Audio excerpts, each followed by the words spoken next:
নবান্নে মুখ্যমন্ত্রীর সঙ্গে বৈঠক প্রসেনজিৎ চট্টোপাধ্যায়ের। মুখ্যমন্ত্রীর সঙ্গে কোনো রাজনৈতিক আলোচনা হয়নি, আমাদের ইন্ডাস্ট্রি নিয়ে কথা হয়েছে। মুখ্যমন্ত্রীর সঙ্গে বৈঠকের পর দাবি করলেন প্রসেনজিৎ চট্টোপাধ্যায়। সোমবার প্রসেনজিৎ চট্টোপাধ্যায়ের বাড়িতে যান অমিত শাহ। অমিত শাহের সঙ্গে সাক্ষাতের পর শুভেন্দু অধিকারীর কাছে যান প্রসেনজিৎ চট্টোপাধ্যায়। 24শে জুলাই পশ্চিমবঙ্গ থেকে রাজ্যসভার 3 আসনে উপনির্বাচন রয়েছে। রাজ্যসভার উপনির্বাচনের আগে অমিত শাহ এবং শুভেন্দু অধিকারীর সঙ্গে প্রসেনজিৎ চট্টোপাধ্যায়ের সাক্ষাৎ দিয়ে জল্পনা শুরু হয়েছে। সেদিন আমার বাড়ি গেছিলেন, তোমরা সবাই জানো।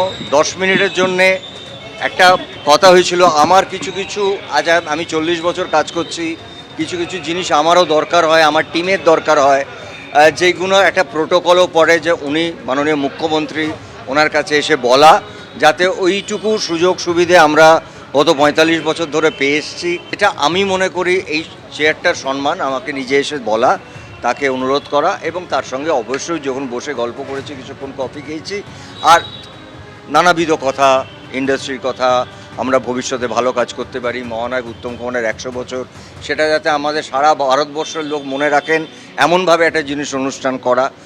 আমার এর বাইরে কোনো কথা হয়নি। আমার মনে হয় পশ্চিমবাংলার মানুষরা এইটুকু বিশ্বাস করুক, আমার সঙ্গে কারোর কোনো রাজনৈতিক কথা আলোচনা সেদিনও হয়নি, আজও হয়নি।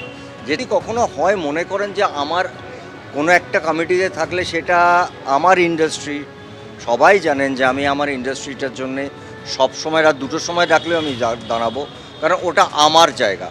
তো সেরমভাবে যদি কখনো মনে হয় ডাকেন, আমার যদি কোনো একটুখানি পরামর্শ আমার ইন্ডাস্ট্রিটাকে ভালো করে আরও বেটার হয়, কেন আসবো না? এটা তো আমার জায়গা।